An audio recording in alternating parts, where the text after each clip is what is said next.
This is MudRunner VR. It is a fully immersive, off-road, all-terrain vehicle experience, and for the next few days I'm going to be making it my 9-to-5 job to become the best damn trucker I can be. Well, in VR anyway. And I need to say a big thank you to the team over at Saber Interactive. They were kind enough to sponsor this video, but that does not mean that I will be going easy on them, and this won't impact my review, gameplay, mission, quest thing. Now, right now it is available on the Quest store, and I'll leave a link in the description so you can go check it out for yourself. And we're going to be tackling the story mode first. So, in the first few missions, you're sort of taken through a tutorial, how to get in and out of the car, fuel up, and drive around town before you head out to Uncle Max's house where you'll be doing a bunch of different tow and repair jobs, and of course, introduced to the 8 different vehicles. So how does it work? So for one, you actually use your hands to kind of grip the air and pretend like there's a wheel in front of you. My only other driving experience in VR has been on PC VR with a force feedback wheel, so it's definitely not as good as that, but still surprisingly good.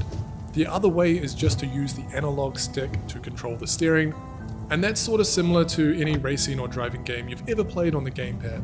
And at least for me that was a little bit more accurate, but at the expense of immersion. Especially with some of the bigger machines you get access to a little later on. It just felt a little weak to be controlling it with just your thumb, and was way more fun to take a wider grip.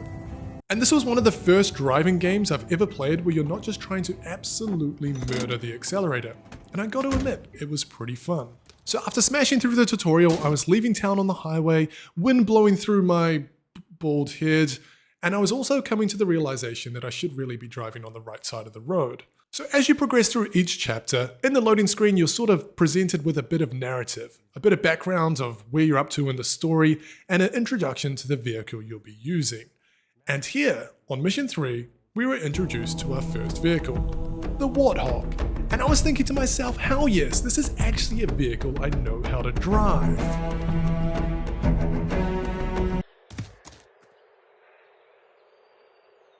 Okay, well, this thing might not exactly have a turret on the back of it, but I'm not gonna lie, I was still very excited to get my hands on it and see what it offered. So yeah, the Warthog was a little bit of a beast to drive. Now, this was my first experience towing anything, not just in VR, but in real life. And as expected, I think if you just... Well, yeah, I absolutely sucked at it. Now, to be fair, it makes complete sense that I would suck at it. You see, when you go through your formidable years and most people are learning how to drive manual, back a trailer, and just become somewhat of a practical human being, well, I was sat at home working on my RuneScape account. So I took a quick break and came up with a plan. You see, when I had this big boy behind me, I was taking this corner way too tight. And in reality, what I needed to do was go a little bit wider. And so with a theory out of the way, a plan in my head, it was just time to execute. And I absolutely love when a plan comes together. Heck yeah. After getting through the Warthog mission, I was moving on to the Scout, and here I was tasked with driving out to the weather stations to collect some data. Now, this game really doesn't hold your hand that much. They just kind of say, go to these 3 points, you have to use your GPS to pick a route, and off you go. And at one point my GPS had me driving directly into a big body of water. And I couldn't help but think of that scene from The Office where, Michael blindly follows the GPS into the lake. So I was kind of laughing to myself as I drove headfirst into this water. And I really miss this about video games, So often video games are just so dumbed down now. All of the challenges taken out for you when you just have these massive quest indicators on exactly where to go. Now, as it is an all-terrain game, you're introduced with all-wheel drive and diff lock. Now, if you burn through these, you'll burn too much fuel, or you'll break your car and fail the mission. And this 4th mission was definitely the hardest for me. You see, I had made it to the 2nd weather tower okay, but my car was in such a bad shape. Now, I tried to come and rescue it with the fuel tanker, but I had to eventually just give up and restart and come up with a new plan. And this was kind of the biggest learning for me.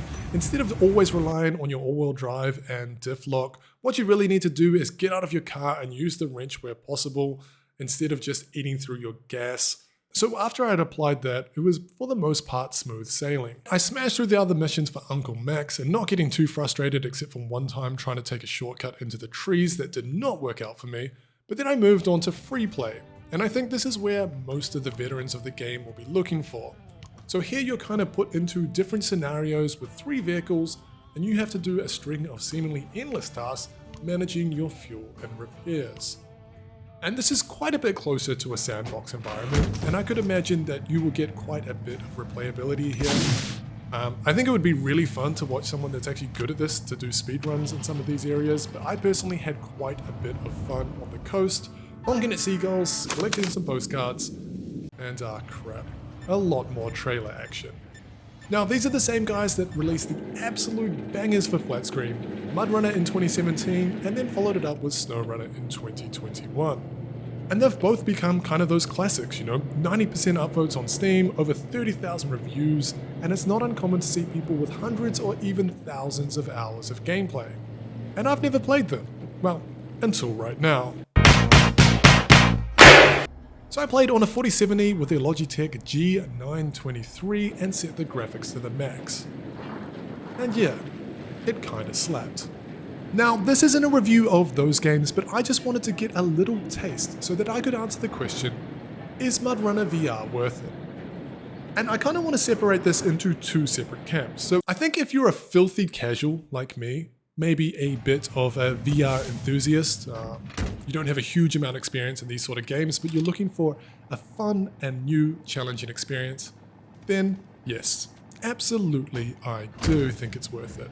Some of the things you do in this game is a weird blend of funny, frustrating, but you also weirdly kind of feel like you're learning at the same time. Not that I would trust myself at all behind the wheel of one of these things in real life, but overall, yeah, you'll have a great time. Now, what about if MudRunner or SnowRunner is your favorite game? You've collected hundreds of hours of gameplay. I do still think you'll get a few kicks out of the VR version, It's always so cool to see your favorite game brought to life in VR and fully immerse yourselves in it, I remember playing a Blade and Sorcery mod, walking around Lumbridge Castle in VR, something that I have thousands of hours of doing in flat screen, so I think you'll like that. Not only that, but you can get out of the vehicle, and you also literally have to turn around to see behind you. And yeah, lots of those things you don't get in the flat screen version. But I can also see 3 drawbacks from this camp. The first is that it's not on PSVR or PSVR 2, and that means 2 things. 1, the graphics are going to be optimized for standalone devices, and so if you compare SnowRunner to MudRunner VR, there's going to be a noticeable difference. Now, I think VR doesn't always translate perfectly to watching it on a YouTube. There is quite a bit more when you're actually in VR. And to be honest, I always prioritize immersion and gameplay just compared to graphics, especially in VR. But that also means that there isn't a good way to get a wheel in, and after playing the flat screen version, I think that is a real bummer. There's also no mods or user-generated content, and now while I didn't have any experience with them, mods are obviously one of the best ways to extend the life cycle of a game, so I do hope that's added in the future. And then finally, this is single player only. So if you enjoy playing on Discord with your friends, well, unfortunately, that's not available in this game. So overall, it's not going to be that endless sim you have on Steam. It might be more like 10, 20, or maybe 30 hours of gameplay depending on how much free play you go with, and it obviously has the MudRunner mechanics and vehicles very much at its core. Before making this video, I had no idea this game or franchise even existed. And I'm wondering if that's kind of their idea here. Maybe they'll find a new audience with Quest users and VR users that will enjoy this VR experience and then maybe come and check out some of their other titles as well. My personal hope is they do something similar to what F1 does, where if you buy the game on Steam, you can choose to launch it in either flat screen or VR and your progress is saved across all of it. And I think that would be a really nice blend. You would also obviously be able to use a wheel, add mods, it's multiplayer, and you get the improved graphical performance. The final thing I'll say is that normally when I review games, I include fitness intensity, checking my heart rate and calories burned. I definitely did have a few heart rate spikes, but this is obviously intended to be a seated experience, so it's really not applicable. But if you are like me and you're trying to work on your posture, then you can absolutely play this standing up or in a deep squat or on the ground. and it's very easy to reset your position in the cockpit just by holding the mid button on your controller, even while you're mid-drive. So yeah, there's one other little bonus for VR. Make sure to check out the link to MudRunner, and thanks very much for watching.